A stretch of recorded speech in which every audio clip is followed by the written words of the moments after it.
જામનગર થી બે હગા ભાઈ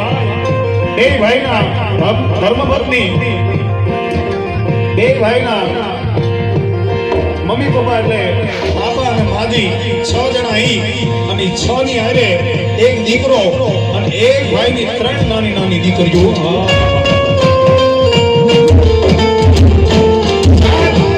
મારી નજરની સામે જોયેલું કે આ પટાંગણની માલમાં જે 3 દીકરીઓ હતી એની માલમાં એક દીકરી 4 થી 5 વર્ષની હતી ટગરા ધજા સામે નજર કરતી ભાઈઓ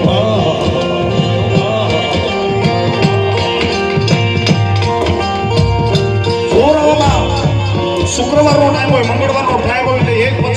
પછી એક જોરાવામાં વારા આવે